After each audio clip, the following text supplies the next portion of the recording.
Good day mga kaboboms Boplay. Today makikita nyo meron na tayong ticket number sa may GCash dahil nakapag-submit na ako. And para sa mga nagtatanong kung paano nga ba mag-submit dahil iba na yung paraan, well today mapapanood nyo kung paano. As you remember, last upload ko meron tayong naging problema dahil yung kay Gigi or yung help center nila ay bot. So makikita natin dito, hindi tayo binigyan ng ticket form. So wala tayong nakuhang ticket number and hindi tayo sigurado kung masasagot ba yung ating concern. And dito rin, nagtry na din ako mag-email pero automated reply yung aking nakuha.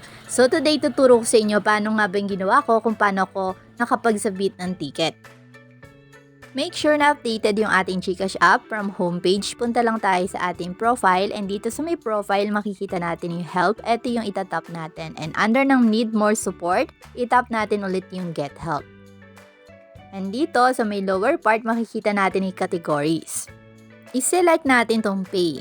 And dito once select natin makikita natin dito yung iba't ibang article na pwede natin basahin. And piliin nyo yung pinakamalapit sa concern nyo. For example, tinap natin dito yung tap to pay. Dito may makikita tayong iba't ibang articles and piliin nyo yung pinakamalapit nga dun sa problem nyo, okay? So kung hindi nyo makita or wala dito yung pinaka-exact problem nyo, okay lang yan. Basta ang kailangan makapag-submit tayo ng ticket dahil meron naman description box para ma-explain natin dun yung problem natin. So mamaya i-explain ko sa inyo kung paano. So ang pipiliin ko dito yung pinakamalapit sa problem ko. Wait lang, itap natin see all 9 articles. Ang pipiliin ko dito, etong what should I do if my payment subscription didn't reflect. So kahit medyo malayo siya, okay lang kasi meron naman description box and doon tayo maglalagay ng explanation natin or yung pinaka-concern natin. Kasi wala yung exact na problem ko sa pagpipilian. Pero ang kailangan ko makapag-submit ng ticket. So scroll lang natin pababa and itatap natin tong pinaka-link. Etong click here to ask for help. So makikita niya dito meron din mga iba pang pagpipilian sa may lower part. So once na matap na natin yung link, hihintayin lang natin mag-load yung ticket form. So eto yung ticket form natin. Makikita nyo ito yung mga kailangan yung sagutan. And in my case, meron dito mga details na hindi angkop sa aking problem katulad ng pangalan ng merchant. Ang sa akin kasi yung sa may Gcrypto. Pero syempre ang ilalagay ko na lang dito dahil partnership nila yung PDAX. So Gcrypto PDAX. And kailangan kaya nyo din mag-form dito ng inyong concern dun sa may description. Pero kung hindi nyo alam yung sasabihin nyo, i-comment nyo lang yun sa ating comment section at bibigyan namin ng kasagutan. Kasi katulad ng sabi ko sa inyo, hindi lahat ng problem na may encounter natin sa GCash ay meron option para makapag-submit tayo ng ticket. So katulad ko, ang ginamit ko dito ay ibang title ng concern. So dito kailangan ko maglagay ng name of the biller or merchant. So kung halimbawa meron naman kayo, halimbawa, hindi pumasok yung cash-in nyo or yung binayadan nyo online. So, halimbawa, Lazada yung problem nyo, i-type nyo dito Lazada. And date of transaction, napaka-importante nyan.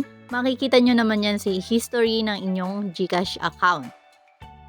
And yung GCash reference nyo naman, para makuha nyo yung reference number ng inyong transaction, itap nyo lang yung history nyo, then i-open nyo lang yung transaction, i-copy nyo lang yung reference number, and dito nyo ilalagay.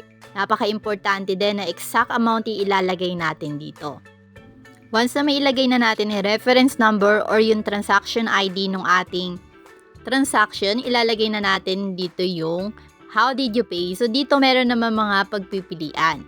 Pero kung ikaw yung hindi naka-receive ng amount, so piliin mo na lang din kung ano yung pinakamalapit dito. In my case kasi, GCash balance yung kinamit ko dun sa may Gcrypto. Don't worry, ang importante makapag-submit tayo ng ticket dahil mag-a-attach din naman tayo dito ng mga proof katulad ng photos and syempre meron din naman description box dito. So ang pinili ko yung GCash balance yung ginamit kong pangbayad din sa my Gcrypto ko. So nag-reach out ka na ba sa merchant about sa iyong concern? So itap mo lang yes or no dito. Na-try mo na bang i-unlink ang GCash account mo mula sa merchant?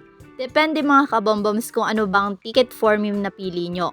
It depends yan kung ano yung problem na na-encounter nyo. Pero almost same lang naman yung mga ticket dito. And makikita nyo, meron din naman dito mga pagpipilian na sagot. So dito, anong naging issue when you unlink your GCash account? So, Kapag wala dito sa pagpipilian, kapag meron kayo nakitang others, yun yung i-select nyo. Okay, so i-review nyo lang lahat ng nilagay nyong sagot. And dito, kailangan masagutan natin lahat. Kahit di nyo alam, okay lang yan basta pumili kayo. And here, i-check lang natin yung box ng screenshot of transaction or error prompt. So dito, maglalagay na tayo dito ng please share what happened or add other information about your concern. So kung walang ticket form para sa problem mo talaga, napaka-importante na ma-explain mo dito yung na-encounter mong problem kay GCash. Pwede naman kayong gumamit ng Tagalog pero kung gusto nyo ng English at di nyo alam kung paano, i-comment nyo lang yan sa ating comment section. So makikita nyo yung aking explanation dito regarding sa aking problem. And believe me mga kaboboms, pwede naman kayong gumamit ng Tagalog language dito. Okay? So once na may input na natin dito lahat ng details and nakapaglagay na din tayo dito ng other information, mag-a-attach na tayo ng photo. Para makapag-attach tayo, kailangan lang natin i-tap dito yung button ng add file. Habang hinahanap ko pa sa aking gallery, huwag niyong kalimutan mag-like and subscribe. Malaking tulong yan sa ating community. Thank you. Now dito, hintayin lang natin mag-load or maging successful yung pag-upload ng ating mga photos. Take note, kahit itap din natin dito yung submit, hindi rin ito magiging successful kapag meron tayong nakaligtaan na sagutan. So, ito yung kanina yung others and please specify dahil ang pinili ko yung others. Dito, maglalagay lang ako ng maliit na details. So, sa loob ng GCrypto nangyari yung aking problem sa GCash. So, alam nyo na mga kabomboms, hindi nag-reflect yung binili kong crypto pero na-deduct na sa aking peso balance. Kung nangyari na din yan sa inyo, nag-try na kayong mag-crypto sa may loob ng GCash, i-comment nyo yan sa ating comment section. Alright, so pag okay na lahat, pwede na natin i-tap dito yung submit ticket or yung submit button. So, chine-check ko lang isa-isa para make sure or para sigurado ako na tama lahat ng details na nailagay ko. Now, pwede ko na i-tap yung submit and huwag kayong mag-skip. Tapusin nyo na hanggang dulo dahil tuturo ko din sa inyo kung paano ba natin monitor itong ating ticket. So, kailangan natin i-turn on yung ating push notification sa ating phone settings ng ating GCash. So, punta lang kayo sa settings ng inyong GCash or sa settings ng inyong device. Tapos, kailangan naka-on yung mga notification para naman ma-notify tayo kapag meron ng progress yung ating ticket.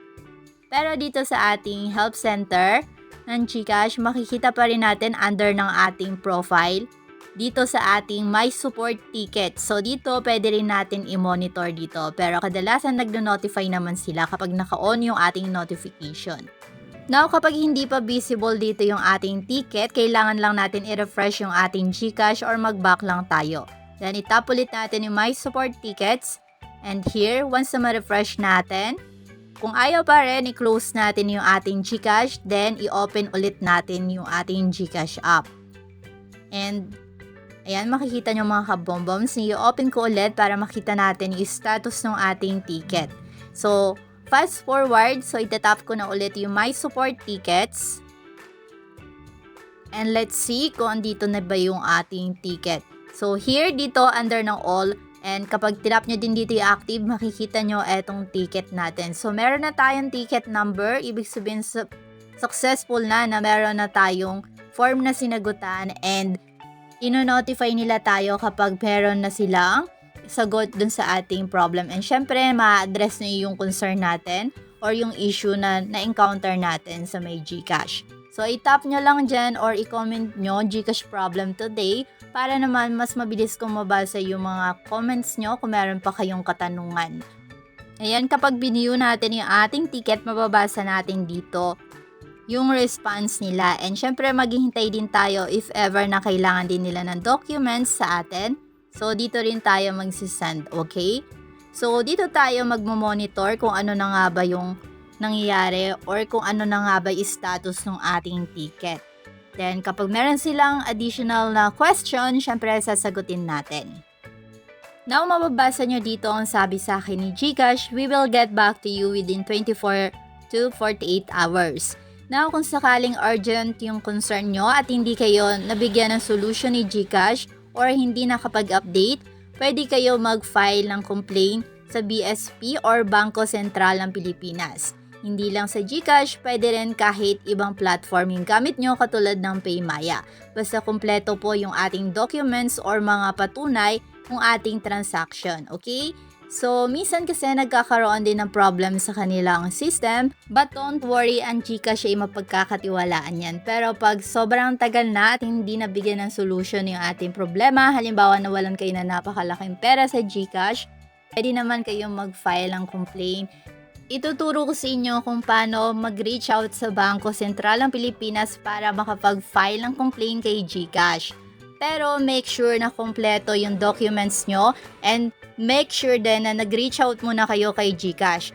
So, applicable lang yon kapag halimbawa hindi kayo binigyan ng solution ni GCash, kung ilang araw na wala pa rin at napaka-urgent ng inyong problem, halimbawa nawalan talaga kayo ng pera and kailangan nyo talagang makuha or maibalik yon.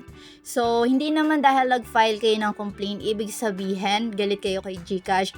Gusto nyo lang mapabilis yung process para talaga imbestigahan kung ano nga ba yung nangyari, okay? So, meron kasi mga platform na minsan kahit nagre-reach out tayo, nahihirapan tayo and hindi tayo makakuha ng solution. And yung iba, alam ko, napaka-importante ng pera nila, bigla na lang nawala. So, hindi lang naman about GCash yung tinutukoy ko, pwede rin, halimbawa sa ibang platform, kahit ano pa yan, okay? Basta complete naman yung documents natin, pwede tayo mag-reach out sa Bangko Sentral ng Pilipinas or BSP. So, hanggang dito na lang video natin for today, and don't forget to like and subscribe. Thank you and stay blessed everyone.